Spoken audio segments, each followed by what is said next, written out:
Okay, review na ulit tayo para sa civil service exam. Meron ako ditong 5 items na logical reasoning. So yung specific na logical reasoning ay syllogism, itong i-discuss ko. Okay? So marami na akong example nito, so karagdagan pa ito. Okay, so bawat slide, i-post nyo po muna, try nyo sagutan. Okay, number 1. Some students are good at sports. All students are humans. What can be concluded? So pag-solve ng ganitong mga syllogism na logical reasoning, ang ginagawa ko dito ay nagdo-draw ako ng Venn diagram para mas madaling maintindihan. Okay? So tandaan lang natin, tatlo lang naman yung pwedeng maging Venn diagram natin. Kapag may intersection, ayan, intersection nilang dalawa, ito yung sum. Kapag naman all ay nakapaloob dapat, ito yung all. And then yung no or yung not, dalawang circle na magkahiwalay. So yan lang tatlong drawing na yan para sa bawat statement. Okay? So para madali nating ma-analyze. Okay. So karaniwan inuuna ko pag may dalawang statement yung may all. Okay? So we have some students are good at sports and then all students are humans. Unahin ko na itong may all. Okay? So sabi all students are humans. So ibig sabihin niyan, yung student nakapaloob dapat sa human kasi all students are human. So lakihan natin, ito yung human. Okay? And then sabi, some students are good at sports. So kailangan yung students tsaka yung good at sports, meron silang intersection kasi gawa ng word na some. So ito yung students, mag-draw tayo ng circle na mag-i-intersect dito sa mag-draw tayo ng circle na good at sports mag-i-intersect dito sa students. So dito ko na ilalagay. Okay? So ito yung circle ng good at sports. Nasaan yung intersection nila? Ito yung intersection ng students tsaka ng good at sports. Okay? So ngayon, what can be concluded? Isa-isahin natin yung mga choices natin. Letter A, some humans are good at sports. So kailangan yung humans tsaka good at sports, meron dapat intersection. So base sa drawing, nasan yung intersection ng human? Ito yung human, yung malaking circle. Ito yung good at sports. Ito yung intersection nila. Okay? Nasatisfy natin yung statement natin. So therefore, true itong letter A.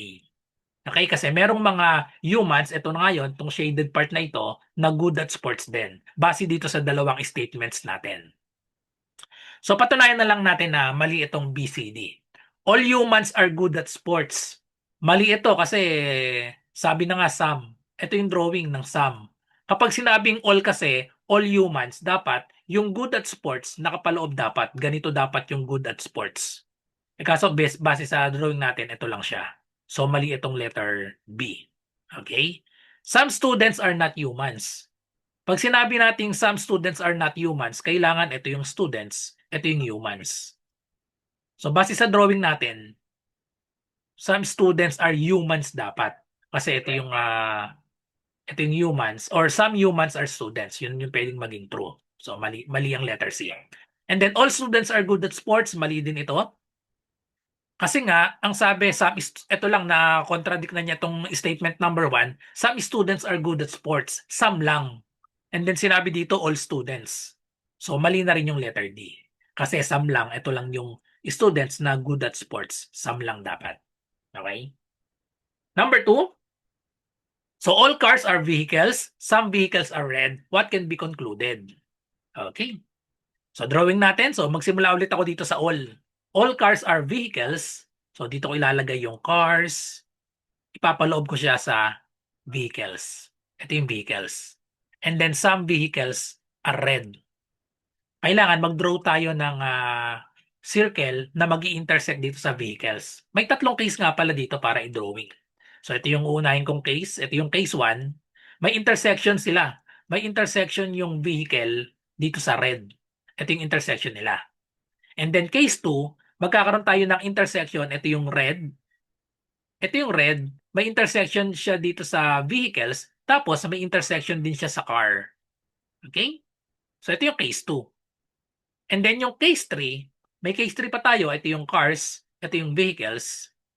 Tapos, sabi some vehicles are red. So mag-drawing tayo ng circle na mag-intersect sa vehicles. Pwede nating sakupin yung buong car.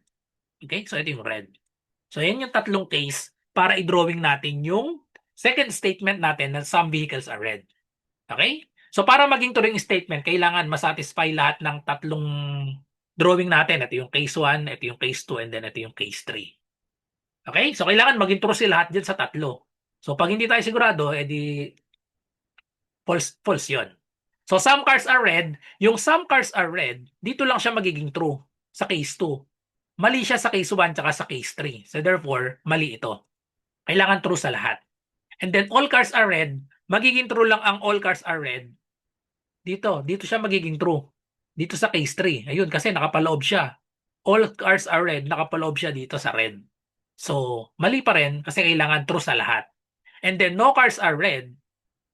No cars are red, so pwedeng maging true siya dito. Kasi ito magkalayo yung red tsaka yung car. So pwede ring maging true, pero pwede ring maging false. False siya kapag itong case na ito yung ginamit natin. False din siya kapag ito yung ginamit natin. So therefore, true lang siya dito. Kailangan true sa lahat, kaya mali pa rin ito. So therefore, ang tamang sagot, no conclusion about cars being red. Kasi may tatlong case nga tayo. So ang tamang sagot ay D. Number 3, all bugs are cakes, all lamps are cakes. So tandaan sa logical reasoning, yung statement, hindi talaga totoo yan. Ha? So susundin lang natin yung mga statement. All bugs are cakes, wala namang bug na cake sa totoong buhay. Okay? And then all lamps are cakes. Okay? So base lang natin, sa statement, all bugs are cakes, so nawala yung period pa dito sa parehas. All bugs are cakes, drawing lang tayo ng bugs, tapos ipaloob natin sa cake. O ito yung cake. Okay? And then we have all lamps are cake. All lamps are cake. So nakapaloob din dapat yung lamps nakapaloob sa cake. So may tatlong case pala dito. May tatlong case tayo dito. So ito yung first case natin. Yung all lamps are cakes. Lahat ng lamps nakapaloob sa cake pero hindi sila nag-intersect. Okay? So may tatlong case. Pwedeng hindi mag-intersect yung bugs at lamp. Pwedeng mag-intersect sila basta nasa loob sila parehas ng cake. Pwedeng mag-intersect sila. Or pwede ring, another case, pwede ring ito yung bug, tapos nasakop niya yung lamps, nakapaloob. Or pwedeng mabaligtad. Yung lamps naman ang nandito sa loob, tapos yung bugs naman ang nakasakop lahat kay lamp. So may apat na case pala tayo na pwedeng mangyari dito. Okay? So dapat maging true yan sa lahat ng mga possible na mangyari sa bugs saka sa lamps. Wala kasing nakalagay na statement tungkol sa bugs sa relationship ng bugs saka ng lamps. Okay? So some lamps are bugs. Hindi natin sigurado ito, hindi natin masasabing true kasi pwedeng ang magkahiwalay sila. Pwedeng may intersection sila or pwedeng nakapaloob yung isa. Okay? So therefore, hindi natin masasabing true ito. And then no lamp is bug, pwedeng maging true kapag ganito yung drawing. Kaso wala nga tayong alam na iba pang condition dito sa dalawa. Walang relationship yung dalawa base sa dalawang statement natin. Kaya hindi rin natin masasabing true ito. No lamp is bug, true siya kapag ganito yung drawing. Paano kapag naging ganito yung drawing? Importante kasi, yung bugs tsaka yung lamps, nasa loob sila parehas ng cake. Pero hindi natin alam kung paano natin idodrawing yung bug at lamp sa loob ng cake. So may apat na cases nga akong ipinakita. So kaya, hindi natin pwedeng masabing true yung 1 tsaka yung 2. So the correct answer is neither 1 nor 2 follows. Wala na tayong alam tungkol sa relationship ng bugs and lamps. Okay, so kung naghahanap nga pala kayo ng magandang CSE reviewer, ito yung maire-recommend ko sa inyo. Yan, so itong dalawang ito, Brainbox itong isa. Medyo may kamahalan yung Brainbox pero sulit naman yan, madaming laman yan, maganda explanation. Itong isa medyo mura, around 380 lang yan. Depende kapag naka-sale yan 380, minsan nagiging 400 plus, so depende sa kung naka-sale. So ayan, i-click nyo lang yung product dyan, nakatag, para mo-order nyo na ito. So habang medyo matagal pa yung exam, so ilang days na lang. Okay? So number 4 tayo. Number 4, some men are educated. Educated persons prefer small families. All small families are educated.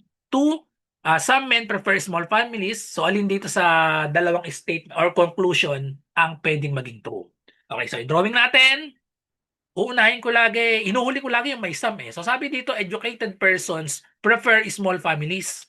So basta educated daw, basta educated person, prefer small families. So basta educated ka, prefer small families. So same yun ng all educated persons prefer small families. So lakihan ko yung circle, dito ko ilalagay yung circle ng small families.